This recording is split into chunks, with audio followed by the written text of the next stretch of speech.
Tomorrow marks the 4th anniversary of the Cedar River crest. This video was shot in Cedar Rapids back in June of 2008. How can we forget it?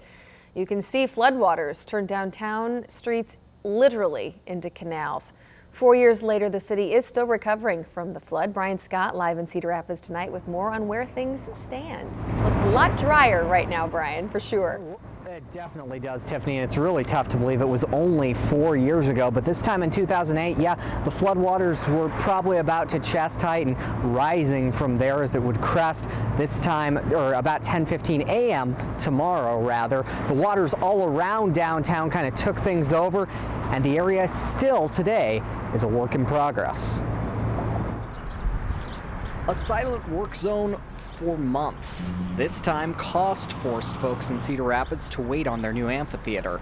But they're used to the waiting game around here.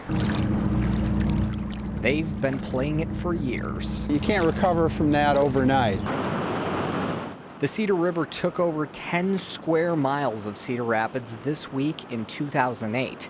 On June 13th at 10:15 a.m., it hit its high mark, 19 feet above flood stage, doing $3 billion in damage. 4 years out, we wish everything was done and everybody was recovered, and we know that's not the case. There is still a lot to be done. Homes that haven't been touched, projects sitting behind red tape. Even though the flood took place 4 years ago, the recovery, it takes 4 to 7 years to fully recover. City leaders say one thing is for sure, though. After 4 years, we're no longer a city underwater.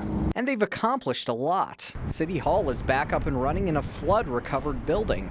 The restored Paramount Theater is only months away from their first performance, and a new convention center is taking form in the heart of downtown. Not to mention the library, the old City Hall, and yes, the amphitheater is on its way too. The City Council just voted to keep it moving because after 4 years, they say we have to keep moving. Now, this morning, Mayor Ron Corbett was on CBS 2 this morning, and we asked him to grade the city's flood recovery throughout all the different government agencies. Well, he gave the federal and state government a B+, pretty good grade, and was actually a little bit tougher on the city government, giving them only a B because we still do have a long ways to go. He's actually heading to Washington, D.C. next week to talk flood recovery and make sure everything's on pace for year number 5 of the flood story. Covering the corridor in Cedar Rapids, Brian Scott, CBS 2 News.